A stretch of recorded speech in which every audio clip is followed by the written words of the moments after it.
Persia ini pernah membentang selama 1201 tahun, luas wilayahnya 7,4 juta kilometer persegi. Dia menguasai seluruh Turki yang sekarang, plus sedikit daripada Yunani. Dia menguasai seluruh Mesir, lalu kemudian tarik Arab nggak dikuasai. Persia juga nggak mau pernah menguasai Arab, lalu kemudian tarik sampai ke arah dekat Rusia. Kenapa Arab nggak dikuasai? Males, itu sekalian. Jadi orang-orang penguasa zaman dulu tuh males menguasai Arab. Lah kenapa? Nggak ada yang menarik di situ. Jelas ya?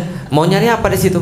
Di situ belum ada batu, belum ada emas, belum ada garam dan sebagainya. Di situ cuma ada padang pasir. Emangnya mereka mau menguasai situ, mau bikin telur ceplok di situ di atas batu saking panasnya? Enggak. Mereka enggak tertarik pada Arab. Nah, itulah mungkin salah satu hikmah kenapa di Jazirah Arab itu dijadikan Ka'bah ada di situ. Supaya kenapa? Supaya orang yang datang ke situ benar-benar masabatan linnas, benar-benar berkumpul karena Allah, bukan karena yang lain. Coba Ka'bah ada di Jakarta. Nanti kalau orang pergi haji sekalian pergi ke pantai, paham ibu sekalian? Niatnya nggak ikhlas kan, itu kan ya. Tapi kalau ke Arab kita nggak pernah. Kalau ke Arab itu kita cuma mau lihat Ka'bah aja. Andai kan nggak ada Ka'bah di situ, nggak ada Masjid Nabawi di situ, kita juga malas ke situ, paham ibu sekalian? Nah, itu salah satu hikmahnya adalah supaya kita tuh ikhlas, betul. Jadi niatnya tuh nggak ada yang lain. Buktinya begini, dari dulu Persia tuh nggak mau menguasai Jaziratul Arab. Lah kenapa? Nggak ada untungnya. Mereka di situ udah berantem sendiri, di situ nggak ada sumber daya, ngapain kita kemudian menguasai orang-orang Arab? Nah, tapi intinya kekuasaan mereka sudah 7,4 juta kilometer persegi, 550 sebelum Masehi sampai 651 Masehi, menguasai kemudian seluruh Jaziratul Arab, seluruh kemudian pertengahan dunia, termasuk Syam, termasuk kemudian Irak, Iran dan Turki dan sebagainya. Peradaban mereka gimana? Wah, jangan tanya. Ini adalah pintu masuk kota Ctesiphon. Pintu masuk kota Ctesiphon. Jadi kalau Anda ini kan kalau perumahan zaman sekarang itu kan yang kalau perumahan bagus, kalau sana gapuranya bagus kan gitu kan ya. Kalau misalnya contoh ada tempat yang kemudian piramidnya terbalik gitu kan ya. Ada tempat yang gapuranya 200 meter gitu ya. Ini gapuranya coba lihat itu. Itu kira-kira 60 meter di atas kepala. Buat lengkungan kayak begitu, dan jangan bayangkan ini dibangun tahun 2018. Ini dibangun tahun ratusan, teman-teman sekalian.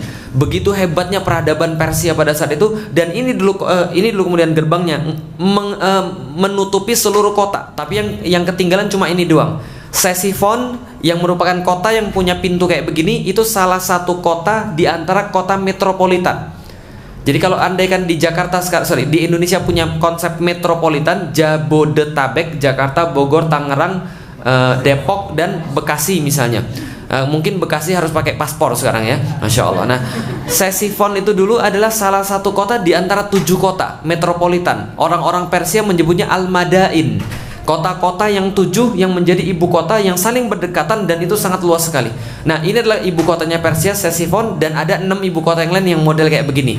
Peradabannya keren, nyembah matahari ibu sekalian. Ini adalah sebuah kota lagi di sana. Betapa bangunan-bangunan dibuat sangat bagus sekali. Walaupun mereka menyembah matahari, tapi tetap kita tidak bisa menafikan bahwa ini adalah salah satu peradaban yang sampai sekarang diceritakan oleh orang. Dalam setiap sejarah apapun, anak-anak kita belajar di sekolah pasti belajar sejarah Imperium Persia. Itu episode yang pertama. Episode yang kedua namanya Imperium Romawi. Ini episode yang kedua, namanya Imperium Romawi. Datangnya belakangan daripada Persia, tapi dia sudah membuktikan bahwa dia anak muda yang sanggup menyaingi kekuatan Persia. Romawi ini kemudian kekuasaannya ada di sebelah barat, kalau Persia ada di sebelah timur. Jadi kalau RPUL zaman dulu cuma 2 lembar Bapak Ibu sekalian. Nah, kenapa? Negara di dunia cuma 2, timur, barat. Nah, barat dikuasai oleh Romawi, dan yang di tengah-tengah ini adalah namanya Laut Mediterania. Laut Mediterania. Laut Mediterania secara literally adalah kolam renangnya orang-orang Romawi. Kenapa? Lihat tuh, mereka menguasai seluruh wilayah-wilayah di sekitar Laut Mediterania. Mulai dari Spanyol, lalu kemudian Inggris, Anglo-Saxon, Prancis, itu semua dulu belum ada. Dan ini perebutan kekuasaannya di sini, di Turki. Perebutan kekuasaan antara Romawi dan kemudian Mesir dikuasai sampai kemudian ke daerah Maghrib, di daerah Maroko. Nah, ini adalah negaranya Ustadz Abdul Somad buat belajar ya, Maroko. Nah, lalu kemudian ini semua dikuasai oleh mereka, namanya Maghrib. Kenapa Maghrib? Maghrib asal kata dari kata gharib. Gharib artinya adalah barat, al-gharbiyah. Gharbiyah lalu kemudian barat, maka terbenam matahari namanya Maghrib. Nah, Maghrib itu artinya daerah Maroko, Afrika bagian utara. Maghrib. Ini wilayah mereka 5 juta kilometer persegi, 1480 tahun berkuasa, dan kekuasaan mereka juga sama-sama hebatnya. Dia buat salah satu keajaiban dunia namanya Kolosium.